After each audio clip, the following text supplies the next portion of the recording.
이 도둑년아, 감히 죽은 내 엄마 카드를 훔쳐서 어딜 가려고. 고모 정숙이 10살 지혜의 머리채를 휘어잡으며 소리쳤습니다. 고모 정숙의 매몰찬 손짓에 아이는 바닥을 뒹굴었지만 작은 손은 품 안에 품은 약봉지를 놓지 않았습니다. 준이가 너무 아파서 그랬어요. 동생 죽을까봐 무서워서. 울먹이는 아이의 애원에도 고모 정숙은 비릿한 미소를 지으며 아이를 파출소로 끌고 갔습니다. 경찰들 앞에서 이 고아놈들이 도둑질을 했다며 세상에서 가장 억울한 피해자인 양 연기를 하던 그 순간 기익 적막한 파출소 앞 도로를 찢는 듯한 굉음과 함께 수십 대의 검은 세단이 건물을 포위하듯 멈춰 섰습니다.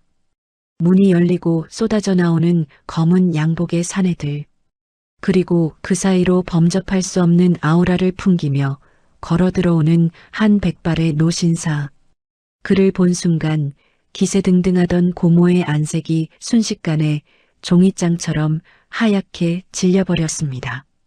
내가 감히 내 딸의 핏줄을 이 꼴로 만들었느냐? 단 한 장의 카드로. 과연 벼랑 끝에 몰렸던 남매와 오만한 가해자의 운명은 어떻게 뒤바뀌게 될까요? 지금 바로 그 전율 돋는 이야기가 시작됩니다. 사연 시작 전 무료로 할 수 있는 구독을 눌러주시면 당신의 하루에 행운이 찾아올 거예요. 오늘의 사연 지금 시작합니다. 차가운 바람이 발코니 틈새로 스며들었습니다. 지혜는 돌쟁이 준이를 낡은 포대기로 등에 업은 채 딱딱한 시멘트 바닥에 쪼그리고 앉았습니다. 알루미늄 그릇에 담긴 식은 밥 위로 곰팡이가 파랗게 피어 있었습니다.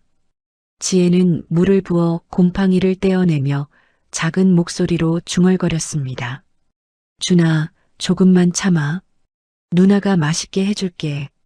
준이가 등에서 칭얼거리자 지혜는 서둘러 밥을 물에 말았습니다.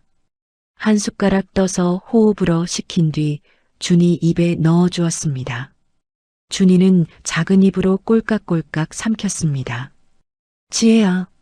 고모 정숙의 날카로운 목소리가 안방에서 터져 나왔습니다. 지혜는 급하게 준이 입가를 닦아주며 일어났습니다. 네, 고모. 정숙이 방문을 거칠게 열고 나왔습니다. 파마를 한 머리가 헝클어져 있었고 눈가에는 진한 화장이 번져 있었습니다. 설거지는 다 했어? 네, 다 했어요. 빨래는? 그것도 다 개서 정리했어요. 정숙이 지혜를 위아래로 훑어보며 혀를 찼습니다. 너 때문에 내가 얼마나 고생하는 줄 알아? 밥 먹이고 재우고 돈이 얼마나 드는데. 지혜는 고개를 숙였습니다. 준이가 등에서 보채기 시작했습니다. 으앙, 으앙. 정숙이 눈을 부라리며 소리쳤습니다. 그 애가 또 왜 그래? 시끄럽게. 배가 고픈 것 같아요. 배가 고프다고? 방금 밥 먹였잖아. 정숙이 가방을 들어 올리며 중얼거렸습니다. 나는 일하러 나간다. 집 잘 보고 있어. 그리고 함부로 뭘 만지지 마.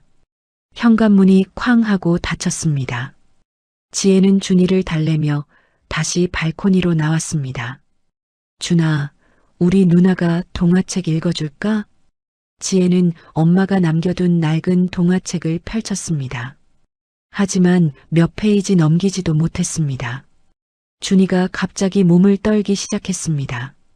지혜가 손으로 이마를 만져보니 뜨거운 열이 올라와 있었습니다. 준아, 어떻게 했어? 준이의 몸이 경직되더니 눈이 뒤로 돌아갔습니다. 지혜가 울음을 터뜨리며 준이를 흔들었습니다. 준아, 깨어나. 준아. 준이가 의식을 잃은 채 축 늘어졌습니다. 지혜는 공포에 질려 엄마의 유품 가방을 뒤졌습니다. 온갖 물건들이 바닥에 쏟아졌습니다. 낡은 사진, 엄마의 반지, 그리고 가방 깊숙한 곳에서 검은색 카드가 나왔습니다. 카드 위에는 엄마가 쓴 쪽지가 붙어 있었습니다. 지혜야, 이 카드는 정말 급할 때만 써야 해. 죽을 것 같을 때만. 엄마, 준이가 죽을 것 같아요. 지혜는 준이를 다시 등에 업고 신발도 제대로 신지 못한 채 밖으로 뛰어나갔습니다. 11월의 찬 바람이 뺨을 스쳤습니다. 가장 가까운 편의점까지는 200m였습니다. 지혜는 숨이 차도록 뛰었습니다. 준이가 등에서 축 늘어져 있었습니다. 편의점 자동문이 열리며 차가운 에어컨 바람이 얼굴을 스쳤습니다. 점원 아저씨가 놀란 표정으로 지혜를 바라보았습니다. 어머, 아가씨 괜찮아요? 아기가 아픈가요? 지혜는 해열제 코너로 달려갔습니다. 손이 벌벌 떨려 물건을 제대로 짚지도 못했습니다. 해열제와 우유, 그리고 죽 하나를 집어들고 계산대로 갔습니다. 계산해 주세요. 검은색 카드를 내밀며 간신히 말했습니다. 점원이 카드를 받아 단말기에 긁었습니다. 삑소리와 함께 결제가 완료되었습니다. 그 순간 어디선가 멀리 떨어진 곳에서는 10년 넘게 잠들어 있던 고층 빌딩의 컴퓨터 화면이 깜빡이며 켜졌습니다. 빨간 경고등이 번쩍거리며 울렸습니다. 모니터에 VVIP 카드 사용 감지라는 글자가 떠올랐습니다. 지혜는 편의점을 나와 준이에게 해열제를 먹였습니다. 다행히 준이가 조금씩 의식을 되찾고 있었습니다. 준아, 괜찮아? 누나가 여기 있어. 준이가 작은 손으로 지혜 옷을 꼭 잡았습니다. 지혜는 안도의 한숨을 내쉬었습니다. 바로 그때 뒤에서 무서운 목소리가 들렸습니다. 아, 너 지금 뭐 한 거야? 지혜가 돌아보니 정숙이 새빨간 얼굴로 달려오고 있었습니다. 정숙의 눈이 시뻘겋게 충혈되어 있었습니다. 정숙이 지혜 머리채를 휘어잡으며 고함을 질렀습니다. 이 도둑년아, 감히 죽은 내 엄마 카드를 가지고. 아야, 놔주세요. 놔주기는. 내가 훔친 그 카드 어디서 났어? 말해. 정숙이 지혜 뺨을 세게 때렸습니다. 따끔한 고통이 얼굴 전체로 퍼졌습니다. 준이가 아파서 그랬어요. 정말 급해서. 급하면 도둑질해도 돼? 너 지금 범죄자야. 범죄자. 주변 사람들이 하나둘 모여들기 시작했습니다. 누군가 수군거리는 소리가 들렸습니다. 저 아이가 뭘 잘못했나? 어른이 왜 저렇게 화를 내지? 정숙이 지혜 팔을 잡아 끌며 걷기 시작했습니다. 경찰서 가자. 당장. 도둑질한 걸 신고해야겠어. 고모, 제발요. 준이가 아파요. 닥쳐. 도둑년이 뭘 또 짓거려. 지혜는 울면서 준이를 꼭 안고 정숙에게 끌려갔습니다. 파출소까지는 불과 3분 거리였지만 지혜에게는 영원처럼 느껴졌습니다. 길거리의 사람들이 지혜를 동정하는 눈빛으로 바라보았습니다. 하지만 아무도 나서지는 못했습니다. 파출소 문이 열리며 안에서 찬바람이 나왔습니다. 경찰관이 고개를 들며 상황을 살폈습니다. 무슨 일이신가요? 정숙이 지혜를 앞으로 밀어내며 소리쳤습니다. 이 아이들이 상습 절도를 했어요. 당장 잡아가 주세요. 지혜는 준이를 품에 안고 바닥에 엎드려 울기 시작했습니다. 경찰관이 정숙과 지혜를 번갈아 보며 의자를 가리켰습니다. 일단 앉으시고 차근차근 말씀해 주세요. 정숙이 지혜를 의자에 밀어앉히며 흥분된 목소리로 말했습니다. 경찰관님, 이 아이가 출처 불명의 카드로 물건을 샀어요. 분명히 어디서 훔친 거예요. 지혜가 준이를 품에 꼭 안고 떨리는 목소리로 대답했습니다. 그게 아니에요. 엄마가 주신 거예요. 거짓말. 내 엄마가 언제 그런 카드를 가져본 적이 있어. 경찰관이 손을 들어 제지했습니다. 잠깐. 카드를 한번 보여주세요. 지혜가 주머니에서 검은색 카드를 꺼내 건넸습니다. 경찰관이 카드를 자세히 살펴보며 눈썹을 찌푸렸습니다. 이 카드 주인이 누구인지 조회해 봐야겠네요. 정숙이 팔짱을 끼며 당당하게 말했습니다. 조회해 보세요. 분명히 이상한 카드일 거예요. 경찰관이 컴퓨터 앞에 앉아 카드 번호를 입력하기 시작했습니다. 지혜는 바닥에 엎드려 준이를 안고 흐느껴 울었습니다. 그때 밖에서 날카로운 타이어 소리가 들렸습니다. 기익. 연달아서 차 문 닫는 소리가 여러 번 들렸습니다. 쿵, 쿵, 쿵. 경찰관이 고개를 들며 창밖을 내다보았습니다. 저게 뭐지? 밖에는 검은색 고급 세단들이 줄지어 서 있었습니다. 정장을 입은 남자들이 차에서 내려 파출소를 둘러쌌습니다. 파출소 문이 거칠게 열렸습니다. 양복을 입은 중년 남자가 들어오더니 뒤따라 백발의 노인이 나타났습니다. 노인의 눈빛이 예사롭지 않았습니다. 정숙이 그 모습을 보고 주눅들어 중얼거렸습니다. 저분이 카드 주인인가? 노인이 바닥에 쓰러져 있는 지혜를 보는 순간 얼굴이 하얗게 변했습니다. 노인의 입술이 떨리며 작은 소리가 새어나왔습니다. 설마. 노인이 지혜에게 다가와 무릎을 꿇고 앉았습니다. 떨리는 손으로 지혜의 얼굴을 살짝 만지며 물었습니다. 아가야, 내 엄마 이름이 뭐니? 지혜가 고개를 들어 노인을 바라보았습니다. 엄마가 보여준 낡은 사진 속 그 얼굴이었습니다. 할아버지, 노인의 눈에서 눈물이 흘러내렸습니다. 유미, 내 딸 유미의 아이구나. 강 회장이라고 불린 노인이 지혜와 준이를 품에 안았습니다. 정숙이 당황해서 뒤로 물러섰습니다. 양복 입은 남자가 경찰관에게 신분증을 내밀었습니다. 저는 강 회장님의 비서 김철수입니다. 지금까지 무슨 일이 있었는지 자세히 말씀해 주세요. 경찰관이 신분증을 보더니 깜짝 놀라며 일어섰습니다. 강만수 회장님이시군요. 김 비서가 차가운 목소리로 정숙을 가리켰습니다. 저 여자가 아이들에게 무슨 짓을 했는지 지금 당장 조사해 주세요. 정숙의 얼굴이 흙빛으로 변했습니다. 저는 그저 교육을 시킨 것뿐이에요. 강 회장이 정숙을 노려보며 낮은 목소리로 말했습니다. 교육이라고? 내가 감히 내 딸의 핏줄을 이 꼴로 만들었느냐? 강 회장의 목소리가 점점 커졌습니다. 이 아이들이 왜 이렇게 말랐어? 왜 이렇게 초라한 옷을 입고 있어? 정숙이 바닥에 주저앉으며 변명했습니다. 회장님, 제가 잘못 생각했어요. 몰랐어요. 정말 몰랐어요. 김 비서가 강 회장에게 속삭였습니다. 회장님, 여기서는 아이들이 놀랄 수 있습니다. 강 회장이 지혜의 손을 잡고 일어났습니다. 그래, 아이들 먼저 데리고 가자. 강 회장이 지혜와 준이를 안고 파출소를 나섰습니다. 정숙이 울면서 뒤따라 나왔습니다. 회장님, 저도 가족이에요. 저도. 김 비서가 정숙을 막아서며 냉정하게 말했습니다.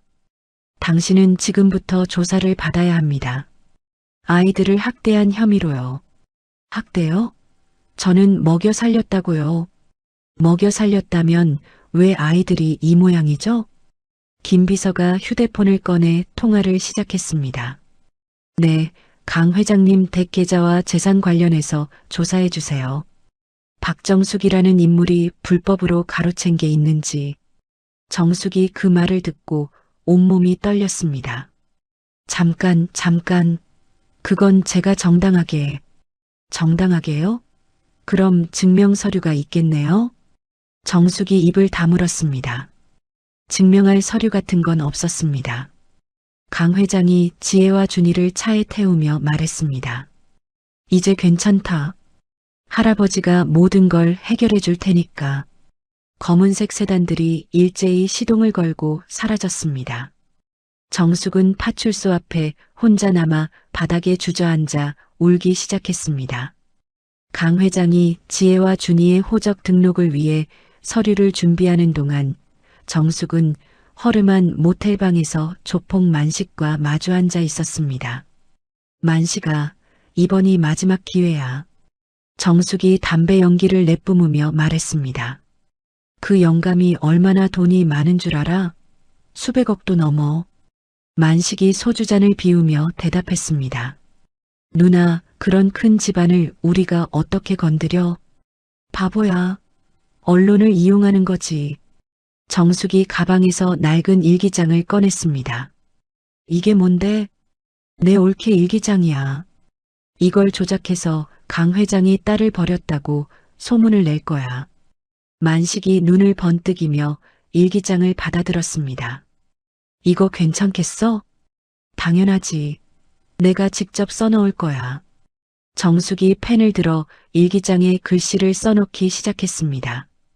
아버지가 나를 집에서 쫓아냈다. 아이들과 함께 굶어 죽으라고 했다. 며칠 후 각종 언론사에 제보 전화가 걸려왔습니다. 강만수 회장이 임신한 딸을 집에서 내쫓았대요. 증거도 있다고 하던데 기자들이 움직이기 시작했습니다. 다음 날 아침 신문에 큼지막한 제목이 실렸습니다. 재벌 2세의 비정한 부성에 딸과 손주를 버렸다. 강 회장이 신문을 보며 주먹을 꽉 쥐었습니다. 이런 거짓말을. 김 비서가 급하게 들어왔습니다. 회장님, 저택 앞에 시위대가 몰려왔습니다. 시위대? 아이들을 고모에게 돌려주라고 하고 있습니다. 강 회장이 창밖을 내다보니 수십 명의 사람들이 피켓을 들고 있었습니다. 아이들을 돌려달라, 혈육을 떼어놓지 마라. 지혜가 창가에서 그 모습을 보고 무서워 떨었습니다. 할아버지, 저 사람들이 왜 그래요? 강 회장이 지혜를 안으며 말했습니다. 괜찮다. 할아버지가 다 해결할 거야. 그때 강 회장의 얼굴이 갑자기 하얗게 변했습니다. 가슴을 움켜쥐며 바닥에 주저앉았습니다. 할아버지, 지혜가 놀라서 소리쳤습니다. 김 비서가 급하게 달려와 강 회장을 부축했습니다. 회장님, 정신 차리세요. 구급차가 사이렌을 울리며 저택으로 달려왔습니다. 강 회장은 의식을 잃은 채 응급실로 실려갔습니다. 의사가 김 비서에게 심각한 표정으로 말했습니다. 심장 발작입니다. 스트레스가 너무 심했던 것 같네요. 회장님이 괜찮아질까요? 지금으로서는 장담하기 어렵습니다. 한편 정숙은 변호사 사무실에서 웃고 있었습니다. 변호사님, 이제 법원에 신청서 내면 되죠? 변호사가 서류를 정리하며 대답했습니다. 네, 혈족 우선 원칙으로 아이들 보호권을 신청했습니다. 그럼 아이들을 데려올 수 있어요? 강 회장이 의식불명 상태니까 가능성이 높습니다. 정숙이 손뼉을 치며 좋아했습니다. 드디어 그 돈 많은 영감코를 납작하게 해주는구나. 같은 시각 병원에서 김 비서는 전화를 받고 있었습니다. 네, 법원에서 가처분 신청이 들어왔다고요? 지금 당장 아이들을 인도하라는 명령이 나올 수도 있다고 합니다. 김 비서가 머리를 감췄습니다. 회장님이 쓰러진 틈을 노렸군요. 저택으로 돌아온 김 비서는 지혜에게 상황을 설명했습니다. 지혜야, 할아버지가 잠시 병원에 계셔야 해. 언제 돌아오세요? 금방 돌아오실 거야. 그동안 누나가 주니 잘 돌봐줘. 지혜가 고개를 끄덕였습니다.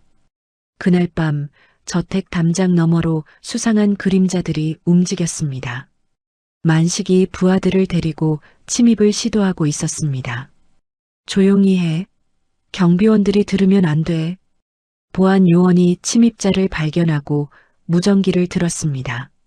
본부, 여기 1구요. 침입자 발견.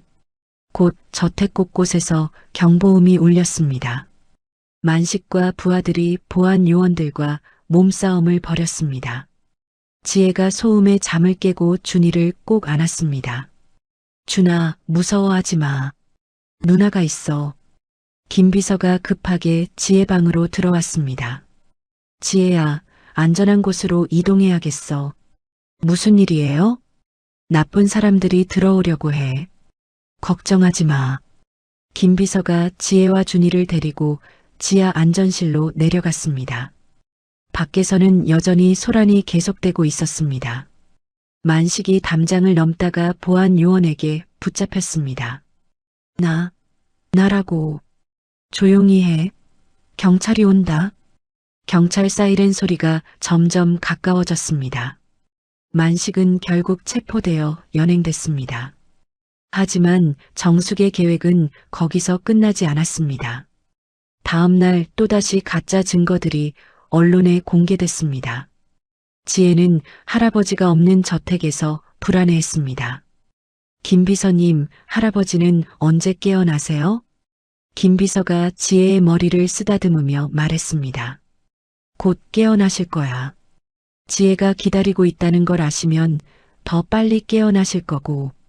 지혜가 창밖을 바라보며 중얼거렸습니다. 엄마, 할아버지 좀 도와주세요. 병원 중환자실에서 강 회장은 산소호흡기에 의존한 채 누워 있었습니다. 의료진이 차트를 보며 고개를 저었습니다. 심장 박동이 점점 약해지고 있어요.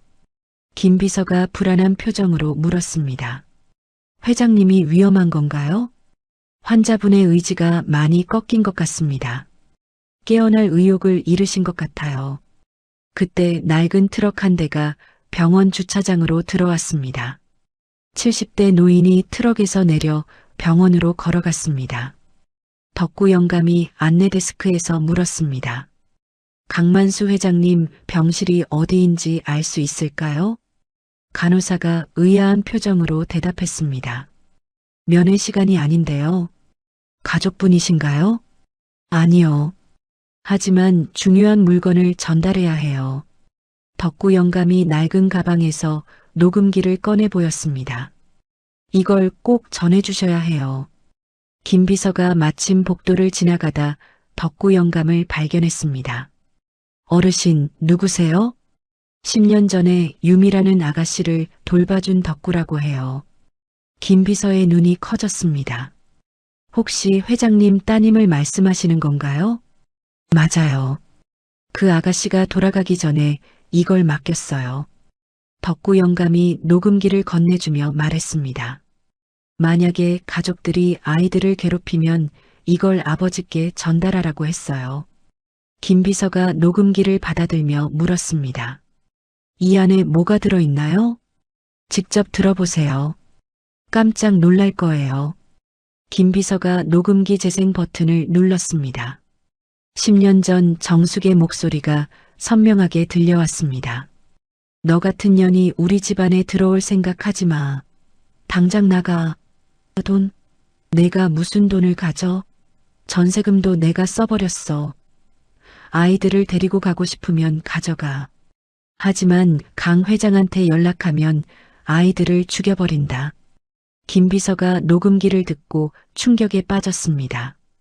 이게 진짜인가요? 그 여자가 유미를 협박하는 소리를 녹음한 거예요. 유미가 몰래 녹음해뒀더라고요. 김 비서가 급하게 전문가를 불러 음성 분석을 의뢰했습니다. 1시간 후 결과가 나왔습니다. 조작된 흔적이 전혀 없습니다. 진본이 확실해요. 김 비서가 즉시 언론사와 법원에 녹음 파일을 전송했습니다.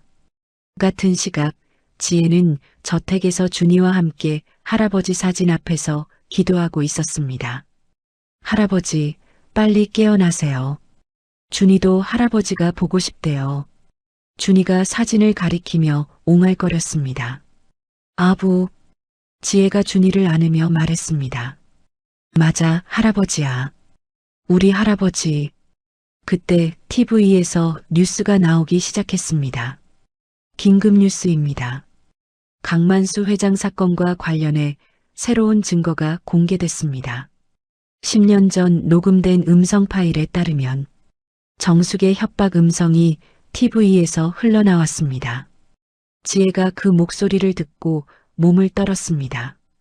고모 목소리예요. 김 비서가 지혜에게 다가와 말했습니다. 지혜야, 이제 모든 게 밝혀졌어. 내 엄마가 우리를 도와주신 거야. 엄마가요?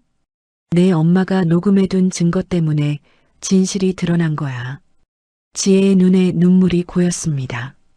엄마가 우리를 지켜주고 있었구나.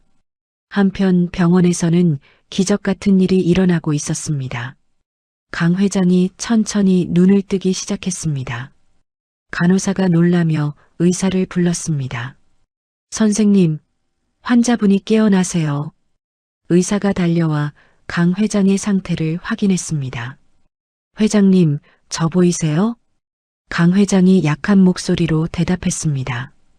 지혜, 준이는 걱정하지 마세요. 아이들은 안전해요. 김 비서가 녹음기와 증거 서류를 들고 중환자실로 들어왔습니다. 회장님, 모든 게 해결됐습니다. 강 회장이 서류를 보며 눈물을 흘렸습니다. 내 딸이 이런 일을, 따님이 아이들을 지키려고 증거를 남겨두셨어요. 강 회장이 침대에서 일어나려 했습니다. 아이들한테 가야겠어. 아직 안 돼요. 좀 더 안정을 취하셔야 해요. 그때 법원에서 전화가 왔습니다. 박정숙의 가처분 신청이 기각됐습니다. 오히려 아동학대 혐의로 구속영장이 신청됐어요. 강 회장이 안도의 한숨을 내쉬었습니다. 이제 정말 끝났구나. 덕구 영감이 중환자실로 들어와 강 회장께 인사했습니다. 처음 뵙겠습니다. 유미를 돌봐준 덕구라고 합니다. 어르신, 정말 고맙습니다. 제 딸을 지켜주셔서. 유미가 착한 아이였어요. 아이들을 위해서 끝까지 버텼거든요. 강 회장이 덕구 영감의 손을 꼭 잡았습니다. 어르신 덕분에 손주들을 지킬 수 있었어요. 이제 아이들이 행복하게 살 수 있겠네요. 저택에서는 지혜와 준이가 할아버지의 퇴원을 기다리고 있었습니다. 지혜가 창밖을 바라보며 중얼거렸습니다. 엄마 고마워요. 우리를 지켜줘서. 강 회장이 퇴원한 지 일주일 후 저택에는 성대한 연회 준비가 한창이었습니다. 김 비서가 직원들에게 지시하며 분주히 움직였습니다. 오늘은 정말 중요한 날이니까 실수 없이 준비해 주세요. 지혜는 처음 보는 아름다운 하늘색 원피스를 입고 있었습니다. 거울을 보며 신기해했습니다. 이 옷이 정말 제 거예요? 강 회장이 지혜 뒤로 다가와 말했습니다. 당연하지. 내 손녀가 입을 옷인데 최고가 아니면 안 되거든. 준이도 말끔한 정장을 입고 강 회장 곁에 서 있었습니다. 이제 제법 통통해진 얼굴에 웃음이 가득했습니다. 강 회장이 지혜의 손을 잡으며 말했습니다. 오늘 할아버지가 모든 사람 앞에서 너희들을 내 후계자로 발표할 거야. 후계자요? 그래. 너희들이 이 집안의 정말 중요한 사람들이라는 걸 세상에 알리는 거야. 연회장으로 향하는 길에 강 회장이 멈춰섰습니다. 벽에 걸린 큰 액자를 가리켰습니다. 지혜야, 저게 뭔지 알아? 지혜가 액자를 보니 엄마가 남긴 검은색 카드가 들어 있었습니다. 엄마 카드네요. 맞아. 이 카드가 우리 가족을 다시 만나게 해준 기적의 열쇠야. 지혜의 눈에 눈물이 맺혔습니다. 엄마가 우리를 할아버지께 데려다 준 거죠? 그래. 내 엄마가 마지막까지 너희들을 지켜준 거야. 연회장 문이 열리자 수백 명의 하객들이 박수를 쳤습니다. 지혜는 처음 보는 화려한 광경에 깜짝 놀랐습니다. 강 회장이 마이크 앞에 서서 말했습니다. 오늘 이 자리에 모여주신 모든 분께 감사드립니다. 하객들이 조용해지며 강 회장의 말에 집중했습니다. 저는 오늘 여러분께 가장 소중한 사람들을 소개하려고 합니다. 강 회장이 지혜와 준이를 자신 곁으로 불렀습니다. 제 딸 유미가 남긴 이 보석들이 제 인생의 유일한 상속자입니다. 박수 소리가 연회장을 가득 채웠습니다. 지혜가 떨리는 목소리로 인사했습니다. 안녕하세요. 유지혜입니다. 안녕하세요. 하객들이 따뜻하게 화답했습니다. 강 회장이 다시 마이크를 잡았습니다. 이 아이들은 지금까지 많은 고생을 했습니다. 하지만 이제는 다릅니다. 강 회장의 목소리가 점점 커졌습니다. 누구든 내 손주들을 괴롭히는 자는 용서하지 않겠습니다. 그때 연회장 뒤편에서 소란이 일었습니다. 경찰들이 정숙을 연행해 가고 있었습니다. 정숙이 수갑을 찬 채 소리쳤습니다. 회장님, 저도 가족이에요. 저도. 하지만 아무도 정숙을 돌아보지 않았습니다. 김 비서가 강 회장에게 속삭였습니다. 박정숙이 모든 혐의를 인정했습니다. 실형을 받을 예정이에요.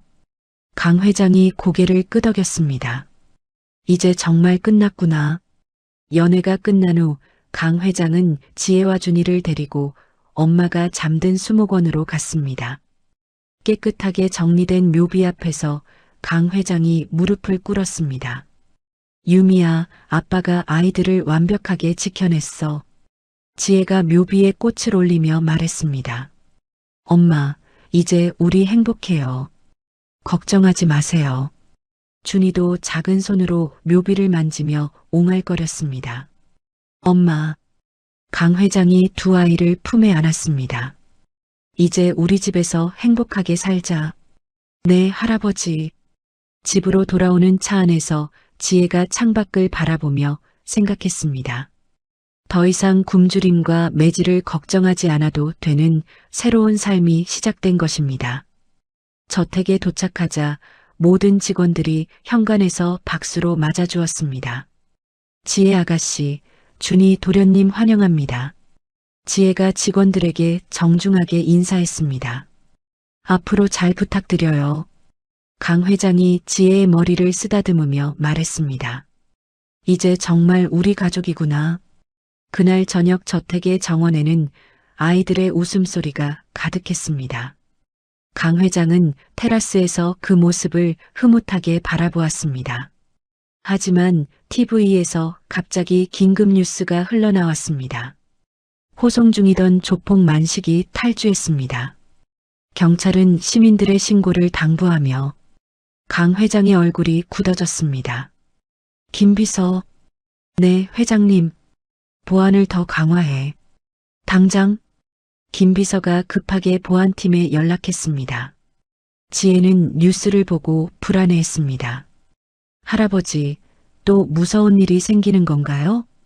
강 회장이 지혜를 안으며 말했습니다. 걱정하지 마. 할아버지가 절대 너희들을 지켜줄 테니까. 하지만 강 회장의 마음속에는 불안한 예감이 스쳐 지나갔습니다. 만식이 호송차에서 탈주한 지 사흘째 되는 날이었습니다. 강 회장은 지혜와 준이를 위해 생신 선물을 사러 백화점에 가자고 제안했습니다. 할아버지 생신이 다음 주인데 우리가 선물을 골라드릴게요. 지혜가 환한 웃음을 지으며 말했습니다. 그래, 좋은 생각이야. 김 비서가 걱정스러운 표정으로 말했습니다. 회장님, 아직 만식이 잡히지 않았는데 밖에 나가시는 게 괜찮아. 경호원들도 함께 가고 짧은 시간만 있다 올 거야. 강 회장이 지혜와 준이의 손을 잡고 현관으로 나왔습니다. 검은색 승용차 3대와 경호원 8명이 대기하고 있었습니다. 백화점에 도착하자 지혜가 신기해했습니다. 와, 정말 크다. 준이도 반짝이는 쇼윈도를 보며 방긋 웃었습니다. 강 회장이 지혜에게 말했습니다. 마음에 드는 걸 골라봐. 할아버지가 다 사줄게. 지혜가 넥타이 코너에서 예쁜 넥타이 하나를 골랐습니다. 이거 어때요? 할아버지 정장이랑 잘 어울릴 것 같은데. 아주 좋구나. 센스가 좋아. 그때 백화점 반대편에서 연기가 피어오르기 시작했습니다. 화재 경보음이 울렸습니다. 화재 발생. 모든 고객께서는 비상구로 대피해 주세요. 사람들이 당황하며 출구로 몰려들었습니다. 경호원들이 강 회장을 둘러싸며 말했습니다. 회장님, 즉시 대피하셔야 합니다. 혼란 속에서 지혜가 준이의 손을 놓치는 순간이었습니다. 검은 헬멧을 쓴 남자가 오토바이를 타고 나타나 준이를 낚아챘습니다. 준아. 지혜가 비명을 지르며 뛰어갔지만 이미 늦었습니다. 오토바이는 연기 속으로 사라졌습니다. 강 회장이 절규했습니다. 준이, 내 손자. 경호원들이 급하게 추적했지만 혼잡한 상황에서 오토바이를 따라잡을 수 없었습니다. 지혜의 휴대폰으로 문자가 왔습니다. 경찰에 신고하면 동생 손가락부터 보내주겠다. 혼자 폭우로 와라. 지혜가 문자를 보고 온몸이 떨렸습니다. 할아버지, 준이가. 강 회장이 문자를 보더니 다시 가슴을 움켜쥐고 쓰러졌습니다. 회장님. 김 비서가 급하게 구급차를 불렀습니다. 지혜야, 회장님을 병원에 모시고 가야겠어. 저는 준이를 찾으러 가야 해요. 안 돼. 너무 위험해. 지혜가 김 비서의 만류를 뿌리치고 백화점을 뛰쳐나갔습니다. 엄마와 함께 숨어 살던 포구가 어디인지 기억했습니다. 택시를 잡아타며 운전기사에게 말했습니다. 아저씨, 서해안 폭우로 가주세요. 빨리요. 아가씨, 거기 왜 가려고? 위험한 곳인데. 제발요. 급해요. 택시가 도시를 벗어나 바닷가로 향했습니다. 지혜는 창밖을 보며 준이를 생각했습니다. 준아, 조금만 기다려. 누나가 꼭 구해줄게. 포구에 도착하자 낡은 어선들과 창고들이 보였습니다. 파도 소리와 갈매기 울음소리가 들려왔습니다. 지혜가 조심스럽게 창고 쪽으로 다가갔습니다. 멀리서 준이가 우는 소리가 들렸습니다. 으앙, 으앙. 지혜가 창고 문틈으로 들여다보니 만식이 준이를 밧줄로 묶어놓고 있었습니다. 조용히 해. 시끄럽게. 만식이 준이를 밀어내며 소리쳤습니다. 그때 뒤에서 익숙한 목소리가 들렸습니다. 아직도 그 애를 곱게 대하고 있네. 정숙이 나타났습니다. 지혜가 깜짝 놀라 숨을 죽였습니다. 누나, 어떻게 나왔어? 병보석으로 나온 거야. 마지막 기회야, 만식아. 정숙이 준이를 보며 차가운 눈빛을 보냈습니다. 이 애를 죽여서라도 강 회장에게 복수하겠어. 정말 죽일 거야? 당연하지.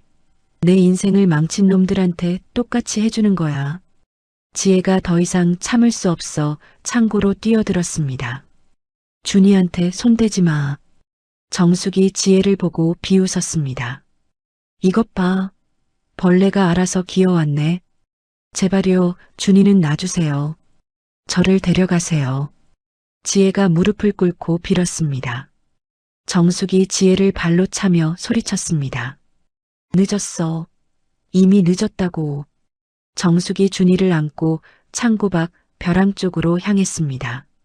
아래로는 거친 바다가 출렁이고 있었습니다. 고모 안 돼요. 지혜가 울면서 뒤따라갔습니다. 정숙이 준이를 바다 쪽으로 내밀며 말했습니다. 강 회장이 내게 한 만큼 똑같이 갚아주겠어.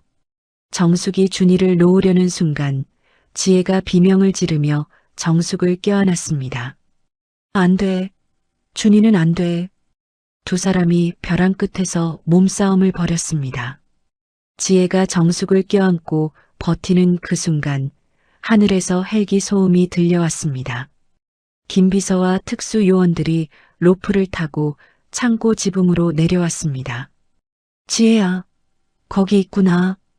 김 비서가 확성기를 들고 소리쳤습니다.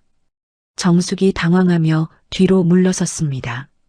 어떻게 여기를 알았어? 만식이 창고에서 뛰어나와 총을 꺼내 들었습니다. 다가오지 마. 쏜다. 특수 요원들이 방패를 들고 천천히 접근했습니다. 무기를 버려. 포위됐어. 만식이 총을 쏘려는 순간 요원 하나가 옆에서 달려들어 만식을 제압했습니다. 으악! 만식이 바닥에 쓰러지며 총이 땅에 떨어졌습니다. 정숙이 혼란을 틈타 준이를 더 벼랑 끝으로 밀어냈습니다. 모두 다 죽어버려. 다 죽어. 지혜가 필사적으로 정숙의 팔을 잡았습니다. 고모, 정말 안 돼요. 나라고. 정숙이 지혜를 밀어내려 했지만 지혜가 꽉 잡고 놓지 않았습니다. 김 비서가 로프를 타고 벼랑으로 내려왔습니다. 지혜야, 손 놓지 마. 그때 정숙이 균형을 잃고 뒤로 넘어졌습니다. 다행히 준이는 지혜가 재빨리 낚아채 안전한 곳으로 끌어당겼습니다. 정숙은 벼랑 아래 모래사장으로 떨어졌습니다. 요원들이 급하게 아래로 내려가 정숙을 체포했습니다. 지혜가 준이를 꼭 안고 울었습니다. 준아, 괜찮아? 다쳤어? 준이가 지혜 품에서 울면서 말했습니다. 누나, 무서웠어. 김 비서가 두 아이를 안전한 곳으로 데려왔습니다. 이제 괜찮다. 모든 게 끝났어. 구급차가 도착해 준이를 병원으로 데려갔습니다. 다행히 준이는 큰 부상 없이 건강했습니다. 병원에서 강 회장이 의식을 되찾았습니다. 지혜와 준이가 들어오자 눈물을 흘리며 두 아이를 안았습니다. 지혜야, 준이야. 할아버지가 너희를 못 지켜줘서 미안해. 할아버지, 우리 괜찮아요. 지혜가 강 회장을 위로했습니다. 이제 정말 안전한 거죠? 김 비서가 고개를 끄덕였습니다. 네, 정숙과 만식 모두 체포됐어요. 다신 나올 수 없을 거예요. 일주일 후 법원에서 재판이 열렸습니다. 정숙은 납치와 살인미수 혐의로 무기징역을 선고받았습니다. 피고인 박정숙에게 무기징역을 선고한다. 판사의 선고가 떨어지자 정숙이 소리쳤습니다. 이건 불공평해. 나도 피해자라고. 하지만 아무도 정숙의 말에 귀 기울이지 않았습니다. 만식도 특수강도와 납치 혐의로 25년형을 선고받았습니다. 강 회장이 재판을 지켜본 후 지혜에게 말했습니다. 이제 정말 끝났구나. 더 이상 무서운 일은 없을 거야. 지혜가 안도의 한숨을 내쉬었습니다. 할아버지, 우리 이제 평범하게 살 수 있는 거죠? 그래. 평범하고 행복하게. 강 회장이 지혜와 준이를 데리고 저택으로 돌아왔습니다.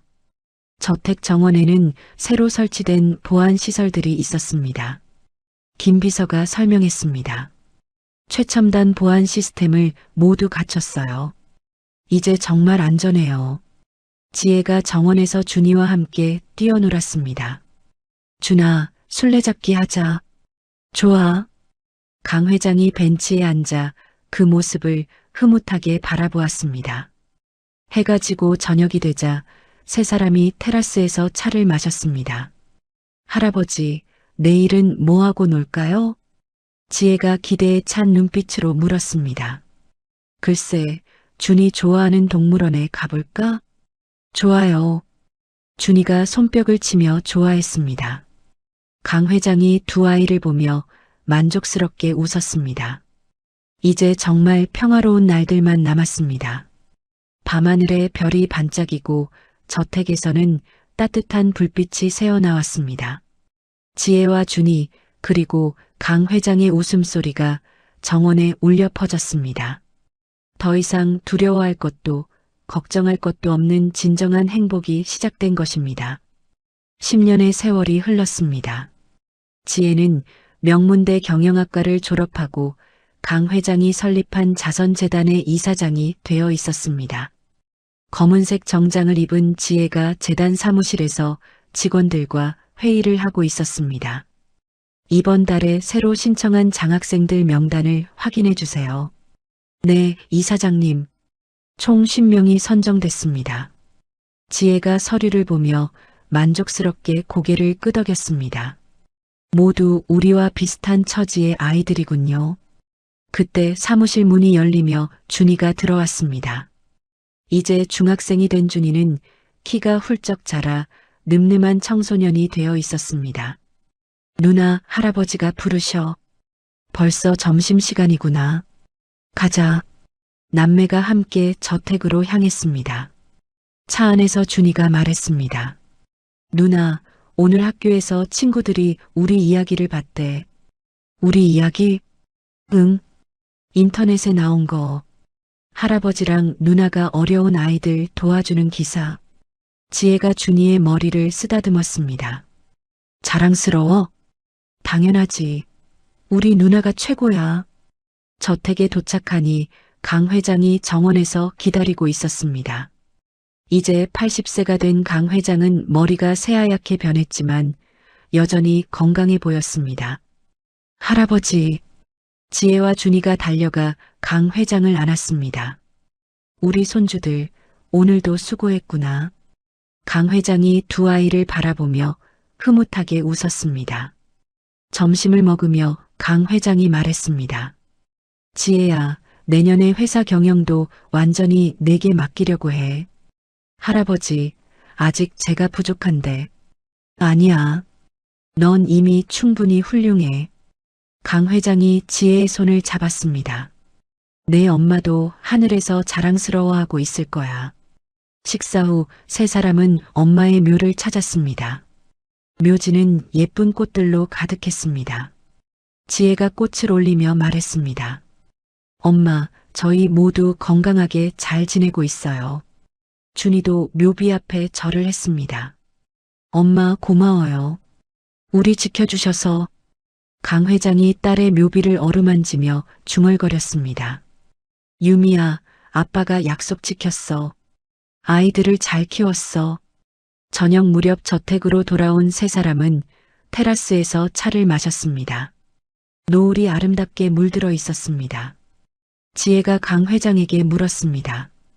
할아버지, 후회하는 일 있으세요? 강 회장이 잠시 생각하더니 대답했습니다. 내 엄마를 더 사랑해주지 못한 것. 그것만 후회해. 하지만 할아버지가 우리를 찾아주셨잖아요. 그래. 그건 정말 기적이었어. 준이가 하늘을 가리키며 말했습니다. 저기 구름이 엄마 같지 않아? 세 사람이 고개를 들어 하늘을 바라보았습니다.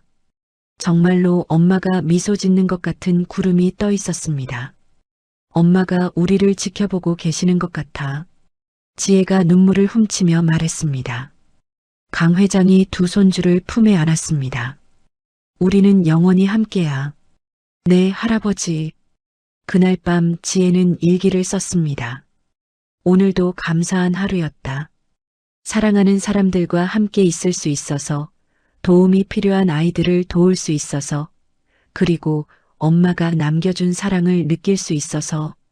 멀리 감옥에서는 정숙이 혼자 앉아 있었습니다. TV에서 지혜의 인터뷰가 나오고 있었습니다. 사랑하는 사람을 지키기 위해 냈던 작은 용기가 오늘날의 저를 만들었습니다. 정숙이 TV를 보며 후회의 눈물을 흘렸습니다. 하지만 저택에서는 행복한 웃음소리가 계속 울려 퍼지고 있었습니다. 지혜와 준이 그리고 강 회장의 평화로운 일상이 이어지고 있었습니다. 하늘의 별들이 저택을 비추며 축복하는 것 같았습니다. 진정한 가족의 사랑이 승리한 아름다운 결말이었습니다. 때로는 가장 작은 용기가 가장 큰 기적을 만들어냅니다. 지혜가 아픈 동생을 위해 떨리는 손으로 내민 그 검은 카드 한 장이 운명을 바꾸었죠. 엄마의 마지막 사랑이 담긴 그 카드는 단순한 결제 수단이 아니라 가족을 다시 이어주는 희망의 달이었습니다. 악은 결국 스스로 무너지고 진실은 언젠가 빛을 보게 마련입니다. 정숙의 탐욕과 거짓말은 엄마가 목숨을 걸고 남긴 증거 앞에서 맥없이 무너졌고 지혜와 준이는 마침내 따뜻한 보금자리를 찾았습니다. 하늘의 엄마가 지켜본 이 이야기는 우리에게 말해줍니다. 사랑하는 사람을 지키려는 마음, 포기하지 않는 용기, 그리고 서로를 아끼는 진심이 있다면 어떤 시련도 이겨낼 수 있다고 말입니다. 이야기를 끝까지 들어주신 분들 진심으로 감사드리고 잘 들었다고 댓글 하나만 남겨주세요. 진심을 담아 응원하겠습니다. 감사합니다.